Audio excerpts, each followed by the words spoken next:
guys, this is Dawn with Art Insomnia, and today I'm going to be showing you how I work with Dalai Lama, which is a beautiful striking type silver glass that's manufactured by Trautman Art Glass. I'll be making a simple barrel-shaped bead with a base of Dalai Lama, and then I'm going to encase it in clear, and then I'm going to thread on a little bit of intense black just for a little bit of interest.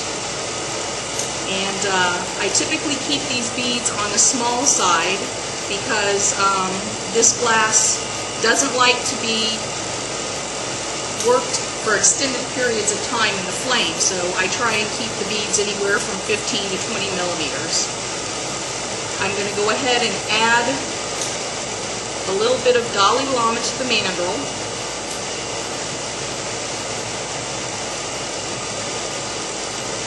I'll probably add enough glass to make maybe a 10-12 millimeter round bead.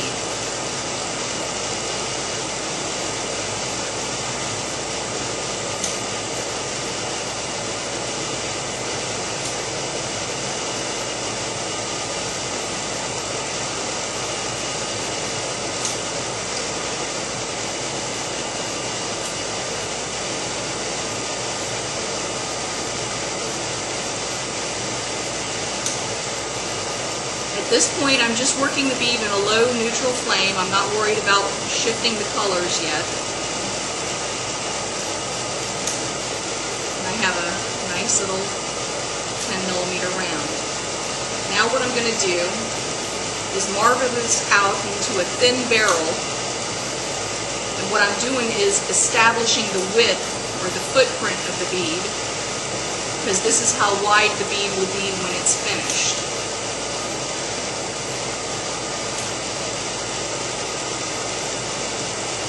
And still, I'm just working in a low flame, not overheating the bead.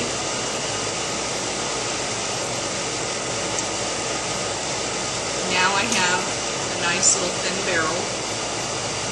You can see that. Now the next step is to superheat it. And what I do is just a couple inches from the base of my torch, I roll it in the flame until the glass actually starts to become clear and it pulls back into a little football shape and gets so hot that it actually starts to droop off the mandrel. And I pull it out of the flame and concentrate on rounding the bead back up and getting it centered on the mandrel. Then while it's still glowing, I want to roll it back out into that original barrel shape. Now as I do this, the glass is going to cool and you'll see that it's turned almost clear. Now some of the versions of Dalai Lama that have the opaque rods will actually start to blush brown at this point. But this is a more transparent rod or a translucent rod, and you see it remains clear. Now I've waited until the glow has completely left the bead and I bring it back into the flame to strike it. And I roll it in the flame until I see an orange skin start to develop on the bead, and I want a nice even orange skin. And I marble it a little bit more. And now the bead is struck to a nice dark color. It's actually a real pretty magenta with a little bit of blue on the outside.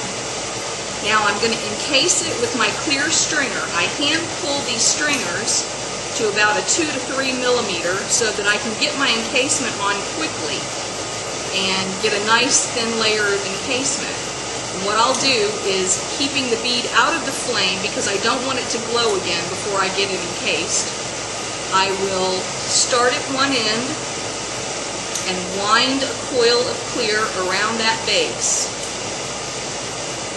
What I'm doing is keeping the coils nice and tight together to try and avoid any air bubbles. And it takes a little time to hand pull these stringers ahead of time when you're preparing to make a set of beads. But the time that you spend pulling the stringer is saved by how quickly you can get your bead encased. And you just work from one end of the base all the way down to the other end.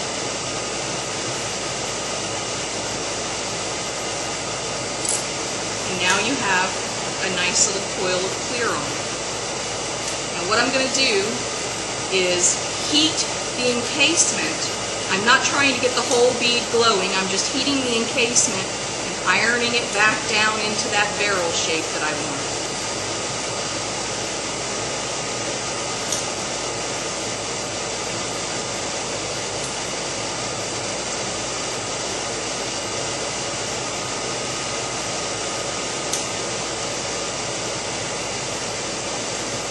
Now this is giving me a nice thin layer of encasement, but I like my encasement a little bit thicker, so what I'll do is repeat the last step and just add a little bit more clear to it.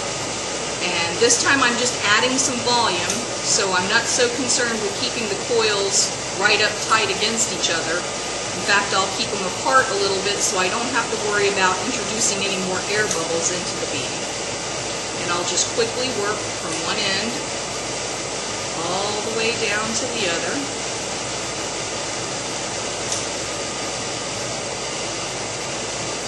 And by using the stringer, it also helps keep your bead in shape. It's a lot easier to keep your bead in shape than it is to let it get all wonky and then try and shape it back up again.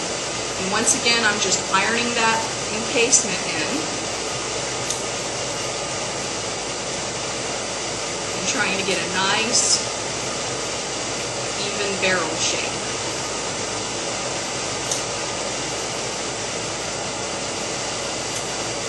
I can see a couple little bubbles in there because I was hurrying. Okay, now what I'm going to do is take a stringer of intense black, and I'm going to put a little bit of threading just on one end of the bead. I like to add a little bit of detail to the bead for interest, but I don't want to cover up the glass because it's absolutely beautiful all by itself. I'm going to heat the tip of my stringer, and then out of the flame I'm going to touch down on the bead and spin it around and then bring it back through the flame to cut the stringer off. Now I have a little black spiral. Now I'm going to spiral it back in the opposite direction. One more time. Touch down, spin the bead, and back through the flame to cut it. Now I have a nice little threading of black on the end of the bead, and we're almost done. I just melt that in, or you can leave it raised. For these beads, I'm melting them in.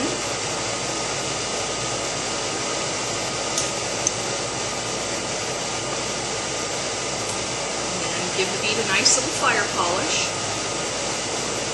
You always want to try and put your silver glass in the kiln while it still has a little glow to it. So I'm going to let it lose its glow a little bit so I can show you the bead.